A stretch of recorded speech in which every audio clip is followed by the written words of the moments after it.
আজকে একটু বের হব, সবাই রেডি হয়ে গিয়েছি। বাচ্চাদের যেহেতু পরীক্ষা শেষ, আর বাচ্চারা তো ক্যামেরার সামনে আসতেই চায় না, ছেলেটা তো আসবেই না, তাও আরিফা আসে একটুখানি আমার সাথে, যেহেতু ভিডিও করে। আরিফাকে নিয়ে একটু ফটোশ্যুট করলাম, একটু ছবি টবিও তুললাম।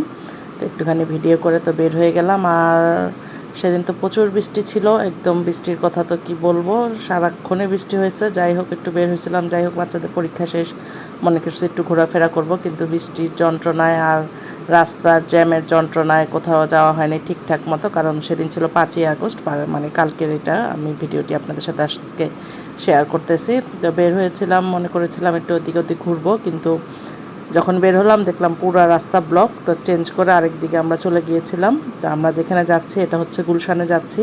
তো দেখা গিয়েছে মিরপুর হয়ে, ক্যান্টনমেন্ট হয়ে অনেক দিন পরে ছোটোবেলার স্মৃতি মনে পড়ে গেল। ট্রেন দেখলাম একদম সামনে থেকে দাঁড়িয়ে, এখন তো অনেক হাইওয়ে হওয়াতে ওগুলো দিয়ে দেখা যায়, চলে যায় যাই আর কি, এখন আর ওইভাবে ট্রেনটা দেখা হয় না।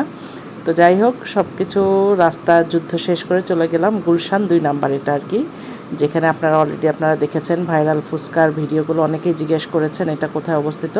এটা হচ্ছে গুলশান 2-এর সিগনালে আর কি, সিগনাল পর্যন্ত যেতে হবে না, সিগনালে যাওয়ার আগে বাম দিকে একটা যেটা গলি গিয়েছে আর কি, বার্গার কিংয়ের গলি বলা চলে, ওই গলিটার ভিতরে গেলেই দেখা যাবে এখানে একদম অনেকগুলো ফুড কোর্টের দোকান আছে, অনেক খাবারের দোকান এই গলিটাতে।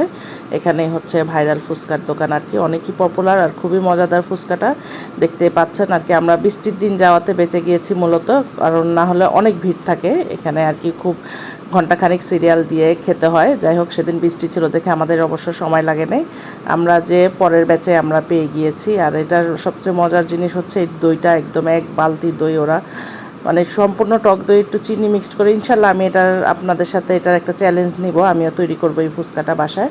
টক দই একদম 1 বালতি টক দই ভরে বানিয়ে রেখেছে, সাথে বরফ দিয়ে রেখেছে।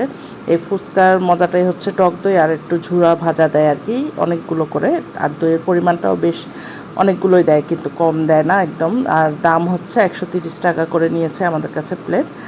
আমরা আলহামদুলিল্লাহ খুব মজা করে খেয়েছি, আমরাও মজা পেয়েছি, বাচ্চারাও খুব মজা পেয়েছে। অনেক দিন ধরে ভাবছিলাম যাব যাব, আর আমার সাহেব যেহেতু দেশে ছিল না, এই জন্য আর যাওয়া হয় নাই। তো কালকে দেখা গেছে বৃষ্টির কারণে হুট করেই একদম হঠাৎ করে প্ল্যান হয়ে গেছে যে তাহলে যেহেতু রাস্তা বন্ধ তাহলে ওদিকেই চলো যাই। আর বৃষ্টিতে থাকার কারণে একটু মনে হয় ভিড়টাও কম থাকবে, যে কথা সেই কাজ। তো যেয়ে দেখলাম হ্যাঁ ভিড়টা মোটামুটি কমই ছিল। আর এই দেখতে পাচ্ছেন কি সুন্দর করে বানাচ্ছে একদম, মানে এই ঝুরা ভাজাটা আর টক দই, পেঁয়াজ, কাঁচামরিচ আর লেবুর খোসাটা দেয় ওরা, একদম রজনীগন্ধা বা কাগজি লেবু, যেটা মানে গন্ধরাজ লেবু যেটাকে বলে আর কি, গন্ধরাজ লেবু, বড় বড় গোল গোল লেবু, ওই লেবুর খোসাটা দিয়ে বানিয়ে, ওই লেবুর খোসাটা দেওয়াতেই টেস্টটা খুবই ভালো লাগে আর কি। আর আলহামদুলিল্লাহ আমরা সবাই খুব তৃপ্তি মতো খেয়েছি, আমরা সবাই 1 প্লেট করে নিয়েছিলাম। নিয়ে খেয়ে আবার এই দেখেন সেই জ্যাম ঠেলে পরে আর অন্য কোথাও যাইনি, বাসায় চলে এসেছি। সবাই ভালো থাকবেন।